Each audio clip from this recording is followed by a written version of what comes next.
Now, this is a story that happened right here, near Buffalo, New York, so pull yourself near.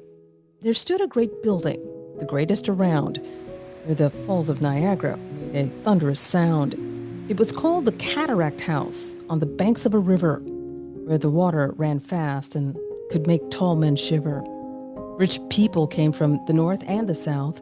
With fine silver forks, they put food in their mouths. They laughed and they danced, and they never once knew what the black men in white jackets were planning to do. Now, one of those men, and remember his name, was Morrison John, and he played a long game. He carried their platters, he poured out their tea, and he smiled when they spoke, but his mind, it stayed free. And hiding not far in the shadows and cold was a girl named young Hattie, just 14 years old. She traveled for days without stopping to rest, with nothing but courage tucked deep in her chest. She heard of this place from a whisper and word. A secret passed softly, the kind barely heard. Find the black men in white coats and stay low, don't make a sound. The river is wide, but the other side is ground. She looked at that river, that cold, churning black. It roared like it wanted to push her right back. The falls were downstream. She could feel them, could hear, and every good part of her trembled with fear. But Hattie stood still in the cold and the night, and one word rose up like a small burning light. Just one simple word, but that word made her strong. That word was freedom, and she believed it wouldn't be long. Then something went wrong, or it seemed that way first. A shadow appeared of the darkest and worst. A man from the south with a scowl and a list, who stomped through the hallway and balled up his fist. "I'm looking for someone," he bellowed out loud. His voice cut right through the fine music and crowd. "A girl, she's missing. She has to be here. Now somebody better speak up, or there's gonna be trouble, you hear?" The black men in white jackets, they didn't flinch. They didn't blink. They smiled very slowly and offered him a drink. "Why, sir, we see no one. Not hide and not hair. But perhaps she went north, sir. We think she went there. One pointed left, one pointed right." They sent that man spinning in circles all night.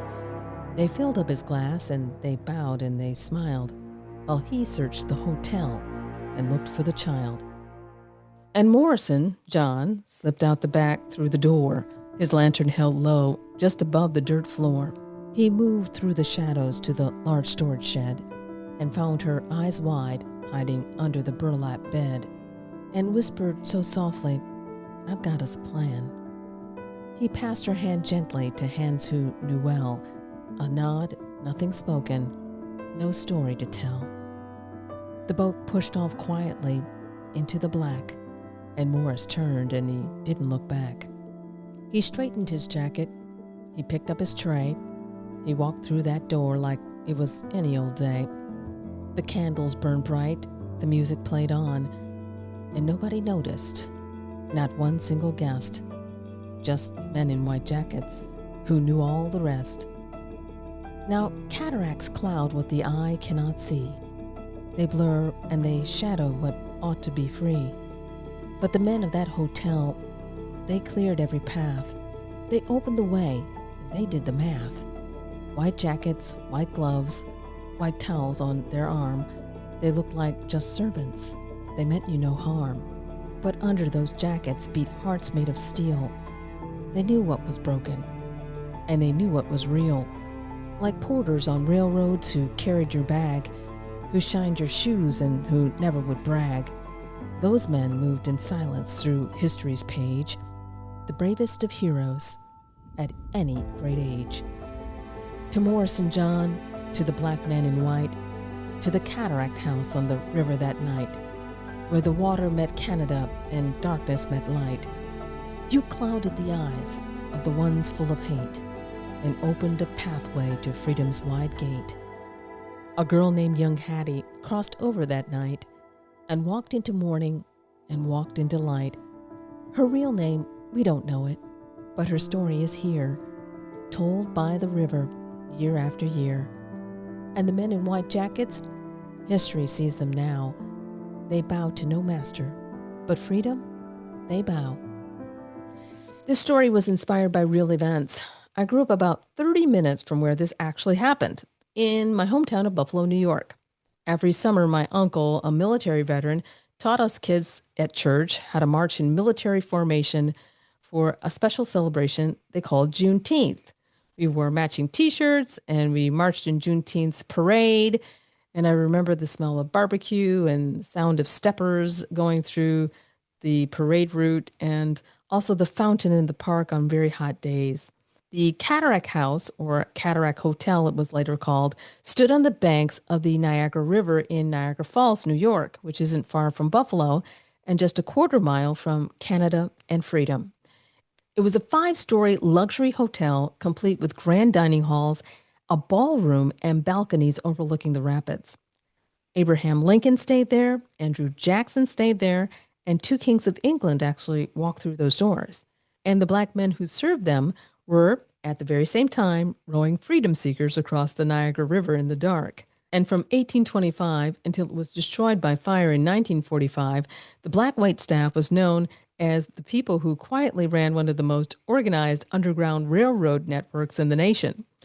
Head waiter John Morrison led that network, and he and the men who served alongside him risked their jobs and their lives to help freedom seekers cross the Niagara River into Canada.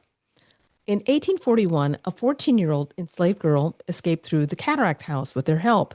The man who enslaved her was so outraged, he wrote a letter to a New Orleans newspaper to complain. He warned other slaveholders to stay away from the Cataract House. The waiters still kept their jobs, and she never went back. Now, how many people escaped through the Cataract House? No one knows for certain. The records were kept secret by design. That was the point. The Cataract House is gone, but the ground where it stood is now Heritage Park in Niagara Falls, New York. The full story is preserved at the Niagara Falls Underground Railroad Heritage Center, 825 Depot Avenue West, Niagara Falls, New York. And you can find out more information at niagarafallsundergroundrailroad.org. Buffalo, New York is also a major stop on the Underground Railroad, and it is the birthplace of America's oldest Juneteenth celebrations, started in 1976 by a community that refused to let freedom be forgotten. I'm Esther Dillard, and remember, your story matters.